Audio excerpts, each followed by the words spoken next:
ठाकरे गटाचा वरळीतील आणखीन एक आमदार शिंदे गटाच्या वाटेवर सुनील शिंदेंना नीलम गोरेंची भावनिक साथ. वरळी मतदारसंघात स्ट्रॉंग होल्ड असलेल्या सचिन अहिर यांच्या पाठोपाठ शिंदे गटाने ठाकरेंच्या आणखीन एका आमदाराला गळाला लावण्याची तयारी सुरू केलेली आहे अशी चर्चा रंगते आहे. सचिन अहिर यांच्या पाठोपाठ ठाकरे गटाचे विधान परिषदेचे आमदार सुनील शिंदे हे देखील शिवसेनेत जाऊ शकतात अशी कुजबूज आहे. विशेष म्हणजे शिंदे गटाकडून आमदार शिंदे यांना भावनिक साथ घालण्यात आलेली आहे. शिंदे गटाच्या नेत्या नीलम गोरे यांनी बुधवारी या संदर्भात प्रसारमाध्यमांशी बोलताना सुनील शिंदे यांना जाहीरपणे आपल्या पक्षात येण्याची साथ घातली. कोणी नाराज असेल तर त्यांनी ते एकनाथ शिंदे यांच्याकडे बोलून दाखवावी. आमच्या पक्षात कामाची मोठी संधी आहे. माझ्या नाराजीबद्दल तुमच्या मनातली जी चिंता आहे ती काढून टाका असं मला वाटतं. बाळासाहेब ठाकरेंच्या मार्गावर चालणारे नेते म्हणून ममत्व त्यांना असेल तर सुनील शिंदे योग्य निर्णय घेतील. शिवसेनेत सचिन अहिर यांच्या प्रवेशामुळे किंवा त्यांना उपसभापतीपद दिल्याने कुठलीही नाराजी नाही, ही फक्त माध्यमांमधील चर्चा आहे. आता जे परवा आले ते काल आलेल्यांवर टीका करत आहेत. त्यातून तुम्ही समजा पक्षातील आमदारांमध्ये नाराजी असेल तर त्यांनी ती पक्षश्रेष्ठींकडे बोलून दाखवावी. नक्कीच त्याचा संविधानिक पदावर काम करण्याची संधी प्रत्येकाला हवी असते. त्यामुळे काही नाराज असतील. दुसरीकडे सुनील शिंदे असतील किंवा अन्य कोणी पक्षप्रवेश कोण करतंय हे शिंदेंशिवाय कोणालाही माहीत नाही. त्यांच्या डोक्यात जर कोणाला कळालं तर तुम्ही देशातील खूप मोठी डिटेक्टिव्ह एजन्सी ठराल असं नीलम गोरे यांनी म्हटलं आहे.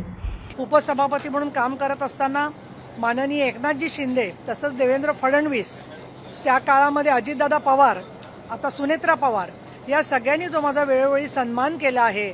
आमच्या मंत्र्यांनी सगळ्यांनी कायम आम्ही दिलेले निर्देश गांभीर्याने घेतलेले आहेत. आणि एकनाथ शिंदे साहेबांनी सभेची निवडणूक असेल, लोकसभेची निवडणूक असेल, या सगळ्यामध्ये शिवसेनेचा नेता म्हणून जबाबदारी टाकलेली आहे.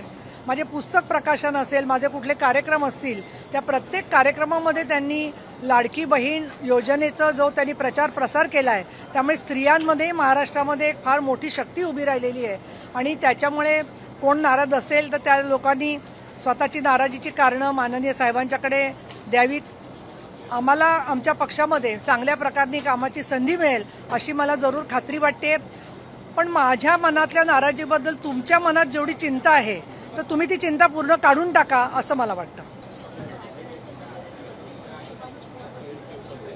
हे बघा, मी कुठल्याही व्यक्तीचं नाव घेणार नाही. ज्या ज्या व्यक्तींना, ज्या ज्या आमदारांना, ज्या ज्या पदाधिकाऱ्यांचा माननीय शिवसेना प्रमुख बाळासाहेब ठाकरे यांच्या मार्गावरती चालणारे नेते म्हणून एकनाथजी शिंदे यांच्याबद्दल आस्था असेल, बांधिलकी असेल, ममत्व असेल, त्या प्रत्येकाच्या संदर्भातला योग्य तो निर्णय माननीय शिंदेसाहेब घेतील असं मला सांगावंसं वाटतं. दुसरं, तुम्हाला बाकीची सुद्धा जर का काही कामं असतील, समाजहिताचे प्रश्न आणि इतर सगळ्या गोष्ट, तर याच्यावरती जसं तुम्ही लक्ष ठेवलं आहे तसंच लक्ष आणि आम्हाला सहकार्य कायम द्या असंच मी आपल्याला सांगेन. Bureau report SBN Marathi, Worli.